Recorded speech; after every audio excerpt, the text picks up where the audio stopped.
العالمين والعاقبة للمتقين والجنة للمتقين والنار للعاصين ثم الصلاة والسلام على أشرف المرسلين سيد الأولين والآخرين سيدنا ونبينا وشفينا أبي القاسم محمد اللهم صل على محمد وآل محمد وآل محمد الطيبين الطاهرين المعصومين المظلومين ولعنة الله على أعدائهم أجمعين.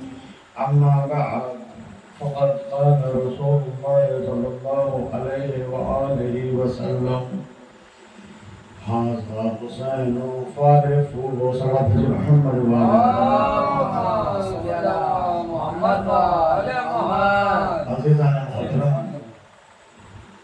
بزرگان ملت، میں نے جس حدیث کو آپ حضرات کے سامنے عنوان سخن قرار دیا ہے، یہ حدیث بہت ہی مشہور و معروف حدیث ہے۔ کل کی مجلس میں عرض کر چکا ہوں، اس حدیث کا بھی تذکرہ کیا تھا۔ رسول خدا حسین کا قصیدہ پڑھ رہے ہیں، تیسرے درجے کی امامت کا قصیدہ، آخری درجے کی رسالت پڑھ رہی ہے۔ کبھی کہتے ہیں ھذا حسین فارفوہ، کبھی فرماتے ہیں ان الحسین مصباح الہدی و سفینۃ النجات، کبھی فرماتے ہیں حسین منی و انا من الحسین۔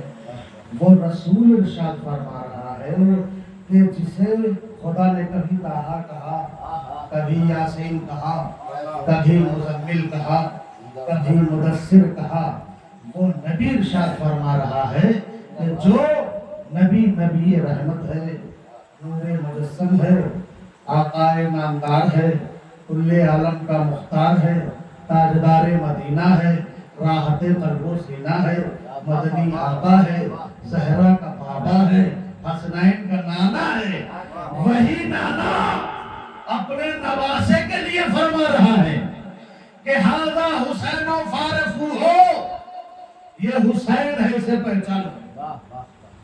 کیسے؟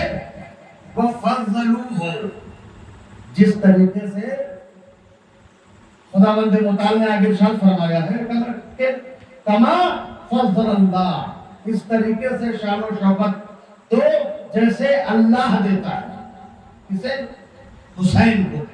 پھر آگے حدیث آگے بڑھتی ہے کہ انہ فی الجنہ، انہ فی الجنہ، یہ وہ ہے کہ جو جنتی ہے۔ پھر آگے ارشاد فرمایا وَأَبُوهُ فِي الْجَنَّةِ، اس کا باپ بھی جنتی ہے۔ پھر وَأُمُّهُ فِي الْجَنَّةِ، اس کی ماں بھی جنتی ہے۔ پھر ارشاد آگے فرمایا وَأَخُوهُ فِي الْجَنَّةِ، اور اس کا بھائی بھی جنتی ہے۔ تو اس حدیث سے پتہ یہ چلا کہ یہ سارا کنبہ کیا ہے؟ جنتی ہے۔ جہاں سے کل کی مجلس میں قبلہ نے چھوڑا تھا، میں وہاں سے ادامہ دینا چاہتا ہوں۔ انہوں نے ایک پہلو بیان کیا تھا، میں دوسرا پہلو بیان کرنا چاہتا ہوں۔ انہوں نے کہا تھا کہ گہوارے سے مس کیا، تو میں بھی کہتا ہوں گہوارے سے کیوں مس کیا؟ انہوں نے اپنے فضیلت بتائی تھی کہ دنیا کے انسانوں کے لیے جب تک دنیا باقی رہے گی اس سے وہ شفا حاصل کرتے رہیں۔ تو میں یہ کہہ رہا ہوں کہ کیوں کیا آخر؟ گہوارے سے کیوں مس کیا؟ یا رسول اللہ یہ کیوں حکم دیا کہ گہوارے سے مس کر دو؟ یہ کیوں نہیں کہا کہ حسین سے مس کرو؟ جب جناب موسیٰ اپنی قوم سے روز باتیں کرنے کے وقت کہاں جایا کرتے تھے؟ کوہ طور پر بات کرنے کے لیے، وہاں جا کر بات کرتے تھے اپنے خدا سے، راز و نیاز کی بات کرتے تھے۔ تو ایک مرتبہ جناب موسیٰ کی قوم کہتی ہے یا نبی اللہ، آپ خدا سے روز کیا باتیں کرنے جاتے ہیں؟ کہا یہی راز و نیاز کی باتیں کرنے کے لیے جاتے ہیں. کہا کہ میں بھی چاہتا ہوں کہ تمہارا خدا کیسے اپنی آواز کو درخت میں پیدا کرتا ہے جو تم سے باتیں کرتا ہے، اور میں اس کو دیکھنا چاہتا ہوں. میں تمہارے خدا کو دیکھنا چاہتا ہوں. کہا کہ نہیں، تم نہیں دیکھ سکتے. خدا نے بھی یہی کہا کہ تم نہیں دیکھ سکتے. لیکن قوم ہے اصرار کیا کہ خدا کے پاس گئی. کہا کہ اے اللہ، ہماری قوم مان نہیں رہی ہے، وہ کہہ رہی ہے کہ ہم خدا کو دیکھیں گے، تیرا کیا فیصلہ ہے؟ کہا کہ جب نہیں مان رہے ہیں ان کے لیے ایک ہی راستہ ہوتا ہے. دیکھیں انسان جو ہے، امام مولانا کیا فرماتے ہیں کہ انسان دنیا میں ایسے رہتا ہے جیسے کبھی یہاں سے جائے گا ہی نہیں، اور جب چلا جاتا ہے تو ایسا لگتا ہے کہ جیسے کبھی تھا ہی نہیں. میر علی صاحب ایک مرتبہ ایک قبرستان سے گزر رہے تھے، سمجھ رہے ہیں؟ تو گزرتے ہوئے میر علی صاحب نے کیا دیکھا کہ قبرستان پہ عام طور سے دیکھا ہوگا نام لگے رہتے ہیں، جن کی قبریں ہوتی ہیں ان کے اس پہ نام لکھے ہوتے ہیں کہ فلاں صاحب کی قبر ہے، فلاں صاحب کی قبر ہے. تو وہ گزر رہے تھے تو اتفاق سے قبر کے اوپر ان کی نظر پڑی تو دیکھا کہ اپنے زمانے کا بادشاہ تھا، جو اپنے زمانے کا بادشاہ تھا، اور اس کی قبر کے کنارے اس کا سر پڑا ہوا تھا، کھوکھلا سر جس کو کھوپڑی بولتے ہیں. تو اس کو اٹھایا، اس کھوپڑی کو اٹھا کے اپنے ہاتھوں پہ رکھا. غازی صاحب غور فرمائیے گا، اپنے ہاتھوں پہ رکھا. اور کیا تھا؟ بادشاہ تھا. اس کی تاریخ بھی ان کو معلوم تھی کہ اس نے اپنی سوانح حیات میں کیسے کیسے کام انجام دیے. تو معلوم انہیں یہ ہوا کہ یہ بادشاہ بہت ہی مغرور انسان تھا. اتنا مغرور تھا، لوگوں پر ظلم بھی کرتا تھا.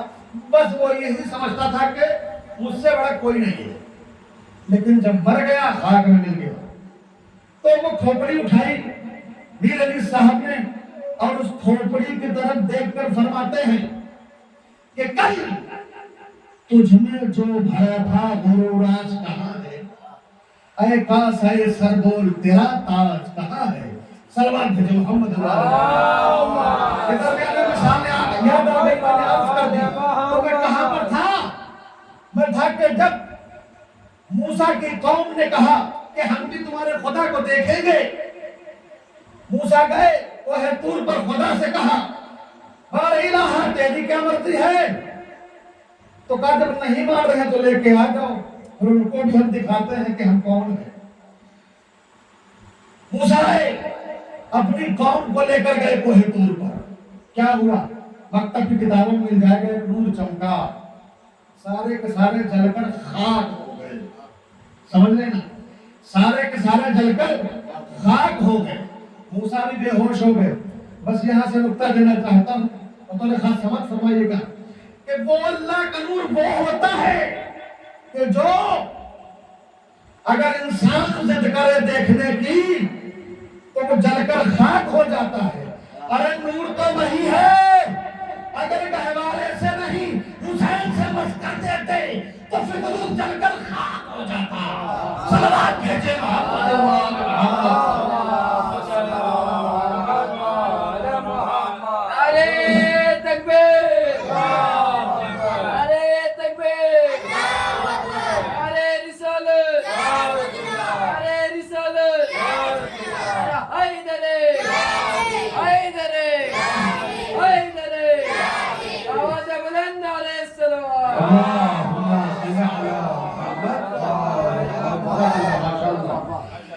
رسول فرما رہے ہیں ہذا حسین فارغ ہو.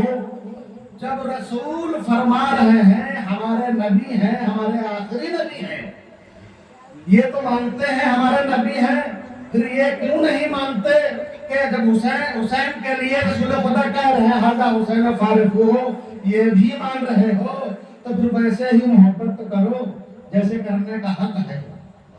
اللہ بھی یہی چاہتا ہے کہ محبت ایسی ہونی چاہیے کہ جو کیسی ہو؟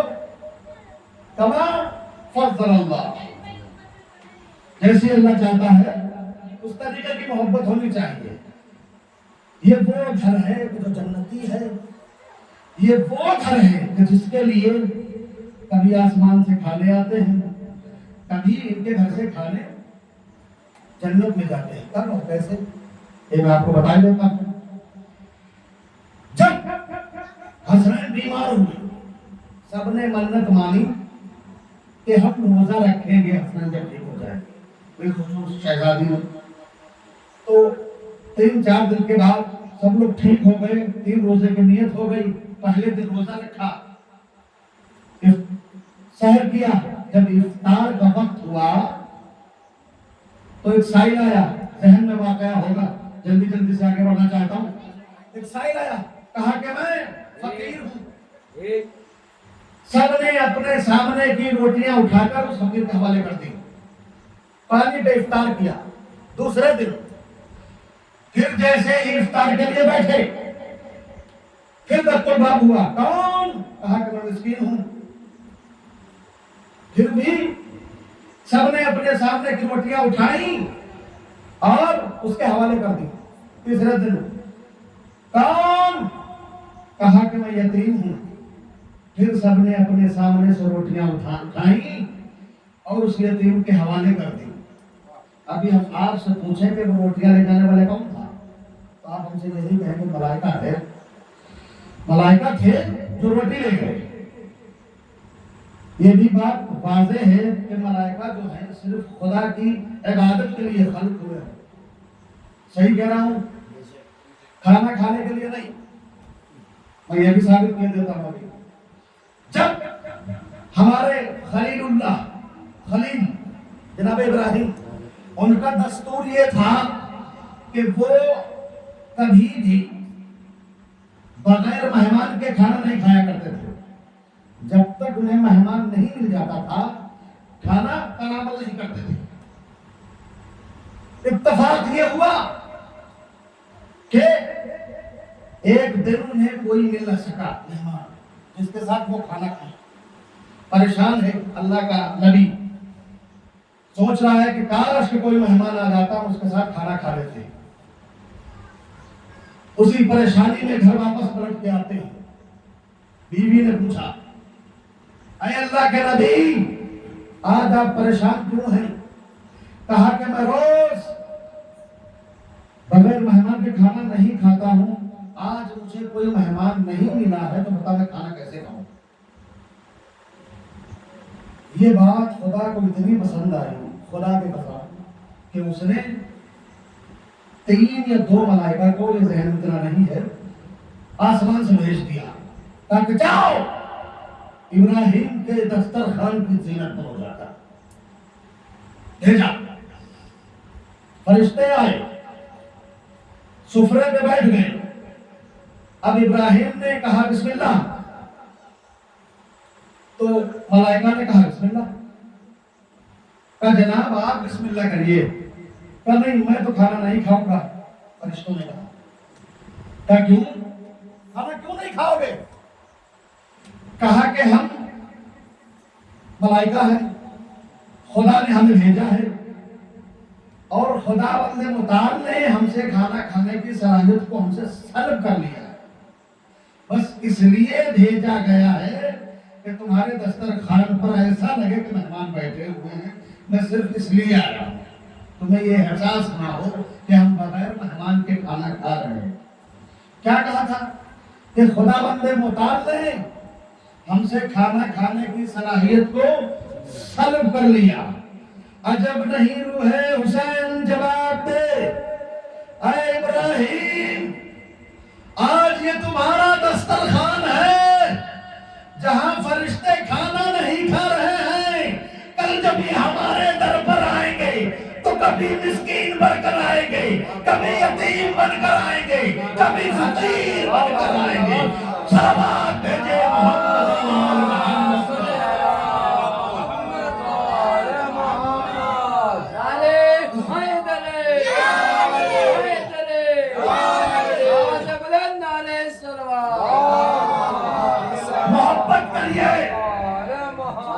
حسین سے, جس حسین کی تعریفیں جس حسین کے قصیدے کون پڑھ رہا ہے؟ رسول پڑھ رہے ہیں۔ محبت پھر کیسی ہونی چاہیے؟ پھر محبت ابو ذر غفاری جیسی ہونی چاہیے۔ وہ فرماتے ہیں کہ جب سے میں نے حسین کی حسین اداؤں کو دیکھا تب سے میں ان کی اداؤں پر فدا ہو گیا ہوں۔ مجھے ڈر یہ لگتا ہے کہیں میں خدا سے غافل نہ ہو جاؤں۔ اس کشمکش میں مبتلا ہو گئے، کس سے کہے جا کر، آخر ہار مان کر کہ شاید کوئی راہ حل نکل آئے، اس کے پاس گئے، جناب سلمان فارسی کے پاس۔ کہا سلمان، کہا کہ میں حسین کی اداؤں پر فدا ہو چکا ہوں، مجھے ڈر یہ لگتا ہے کہ شاید میں خدا سے غافل ہو جاؤں۔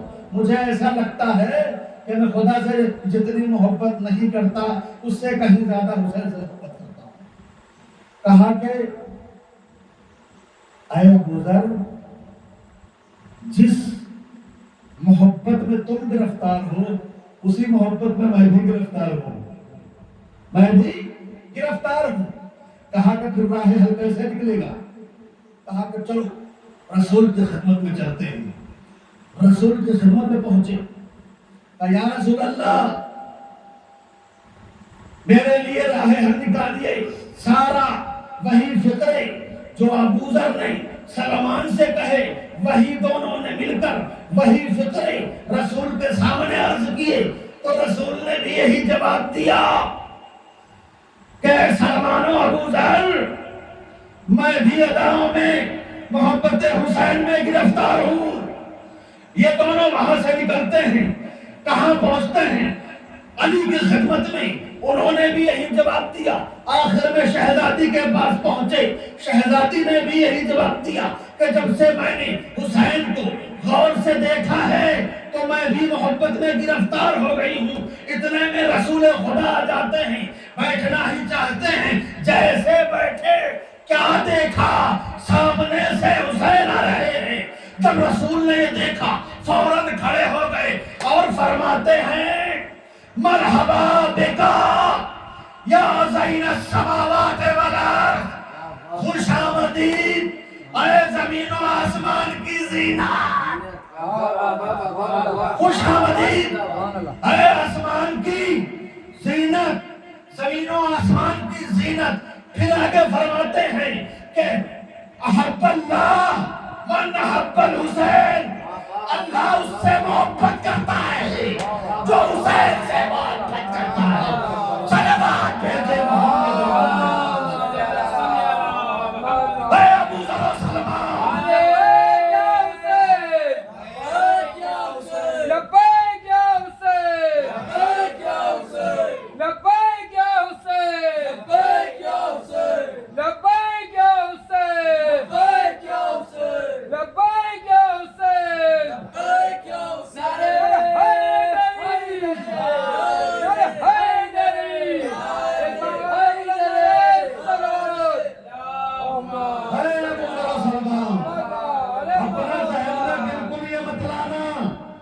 حسین سے محبت کرو گے تو اللہ سے دور ہو جاؤ گے، ایسا بالکل نہیں ہے۔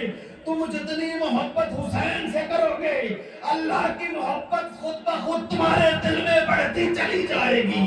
صلوات بھیجے محمد۔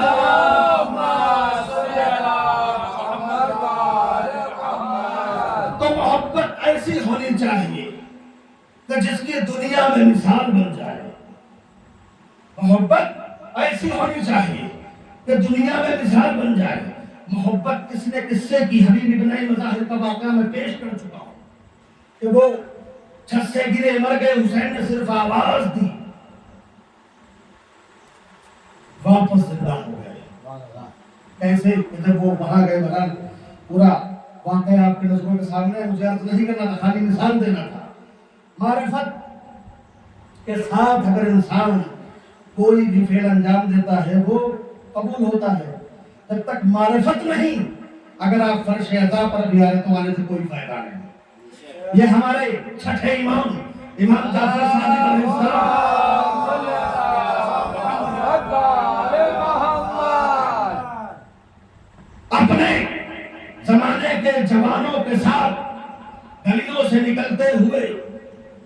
ایک مقام پر پہنچے، وہاں پہ دریا تھا، تو وہاں پر کھڑے ہو کر دریا کا نظارہ کر رہے تھے، تو اتنے میں ایک بوڑھا شخص آتا ہے، کہتا ہے مولا معرفت کیسے حاصل ہوگی؟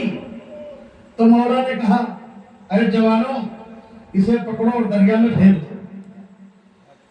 دو جوان بڑھے، اس کو پکڑا اور دریا میں ڈال دیا۔ اب وہ جب تک اس کے سانس میں سانس تھی، دم میں دم تھی، تب تک وہ تیرتا رہا۔ پھر جب ڈوبنے لگا کہ اب نکل نہ پائے گا، تب مولا نے ارشاد فرمایا جاؤ اس کو نکال کے لے جاؤ۔ اس کو نکالا گیا، باہر آیا، سانس لی، تھوڑی دیر کے بعد کہا مولا کیسے حاصل ہو؟ کہ پھر اٹھا پھر ڈالو اس کو، پھر ڈال دیا۔ جب دوسری مرتبہ ڈالا، جتنی دیر پہلی مرتبہ ٹکا تھا اتنی دیر ٹکنے سے رہا، 2 ہی منٹ میں پھر سے ڈوبنے لگا۔ پھر مولا نے حکم دیا کہ جاؤ اور اس شخص کو نکال کر لے کر آؤ۔ تیسری مرتبہ جب باہر آ گیا تو پھر اس نے کہا بالکل زمین پہ پڑا ہوا ہے، پڑا ہوا زمین پر، دم نہیں ہے، پھر بھی کہتا ہے کہ مولا کیا کرے، معرفت کیسے حاصل ہوگی؟ تو مولا نے کہا اس کو اٹھاؤ پھر سے ڈال دو۔ پھر سے 2 جوانوں نے اسے اٹھایا، دریا میں ڈال دیا۔ اب وہ ڈوبا نہیں بلکہ تیرنے لگا، پہلے ڈوبا، نیچے گیا، پھر نکلا، پھر تیرنے لگا۔ اس کو باہر نکالا گیا۔ جب وہ باہر آیا تو ان جوانوں نے کہا اے فرزند رسول یہ شخص تیسری مرتبہ کیوں نہیں ڈوبا؟ کیا وجہ ہے؟ کہ مجھ سے دریافت نہ کرو، اگر پوچھنا ہے تو اس شخص سے ہی معلوم کر لو، زندہ ہے، تمہارے پاس کھڑا ہے، پڑا ہے۔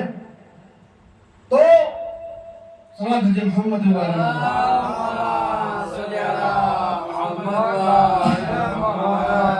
ایک اور سوال کا سہارا دی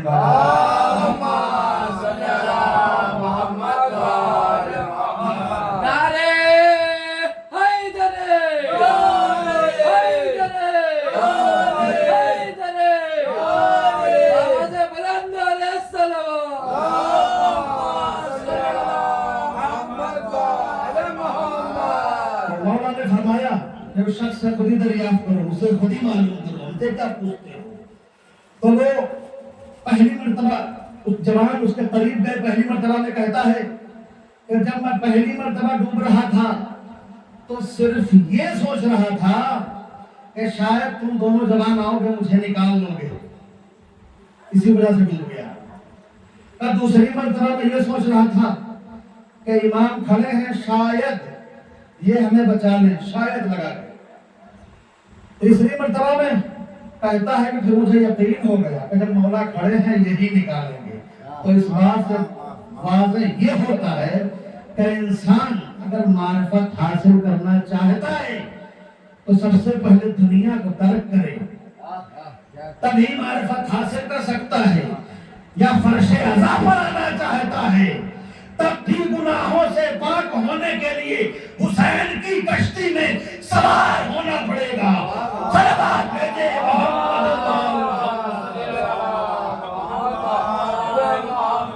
یہاں اگر گنہگار بھی آتا ہے تو اسے بخشش مل جاتی ہے اگر وہ صدق دل سے توبہ کر لے، یا اسے شرمندگی ہو جائے، احساس ہو جائے کہ جو میں نے کیا ہے وہ غلط کیا ہے۔ تہران کا واقعہ ہے، ایک شخص جس کا نام رضا ہے، ایک عالم دین جمعے کے خطبے میں بیان کرتے ہیں کہ ایک شخص تھا تہران کا، وہ ایسے کوئی گناہ نہیں جو اس نے انجام نہ دیا، ایسا کوئی گناہ نہیں، بہت ہی بڑا فاسق و فاجر تھا، کوئی بھی گناہ اس کے سامنے سب اس کو چھوٹے ہی نظر آتے تھے، اسے اس بات کا احساس ہی نہیں ہوتا تھا کہ ہم گناہ کر رہے ہیں۔ اپنے والدین کو مارتا پیٹتا بھی تھا، اور یہ حد نہیں ہے، وہ محلے کے اپنے